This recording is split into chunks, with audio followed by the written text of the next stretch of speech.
இவர் வந்து விடுதலை சிறுத்தைகளில் 20 திமுக காரங்க உள்ள புகுந்து இவரை கெடுக்கிறாங்களாம். ஆதவ் அர்ஜுனா தொடக்கத்தில் எப்படி பேசினாரு? நான் ஒரு அம்பேத்கரிஸ்ட், நான் ஒரு காந்தியவாதி, அம்பேத்கரை 24 மணி நேரம் படிச்சுட்டே இருப்பேன், எனி டைம் கையில் பேனா வச்சுக்கிட்டே இருப்பேன், பின்னாடி அம்பேத்கர் தான் இருப்பார், அப்படி இப்படின்லாம் சீனை போட்டிங்க. திருமாவளவன் ஒரு ஒடுக்கப்பட்ட மக்களின் தலைவராக அவரை ஒடுக்குறாங்க, ஐயோ அவருக்கு ஒரு துணை முதல்வர் பதவி இந்த திமுக தராமல் இந்த திராவிட கட்சிகளை ஒடுக்குது, ஆச்சா பூச்சானார்.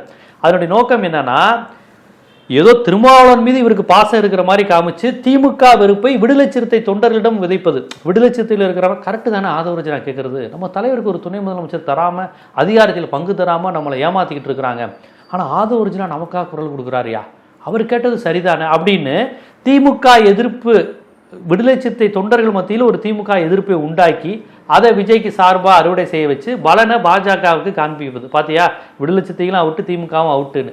இதுதான் ஆதவ அர்ஜுனா மனசில் உள்ள உண்மையான எண்ணம், அதுதான் அந்த வன்மம். அந்த வன்மத்தை தான் நேற்று கொட்டிட்டார். அந்த கூட்டத்தை பார்த்தோன்னு ஒரு பேச்சு பேசுவாங்கல்ல, இது நம்ம இடம்னோடனே திருமாவளவன் திமுக எல்லாரையும் எப்பவுமே திமுகவை கேவலப்படுத்தி அவமானப்படுத்தி பேசுவது அவருடைய மனசில் உள்ள வன்மம் வெளிவரும். இந்த முறை திருமாவளவனையும் அவர் கேவலமாக தான் பேசியிருக்காரு. ஏன்னா இவர் உண்மையிலே திருமாவளவன் குறித்து நல்ல அபிப்பிராயம் உடையவர் கிடையாது. திருமாவுக்கு எதிரானவர்கள், திராவிடத்துக்கு எதிரானவர் தான் இந்த ஆதவ அர்ஜுனா. இல்லைன்னா ஆதி சங்கராச்சாரியார் தான் என்னுடைய கடவுள்னு அவர் சொல்ல மாட்டார்.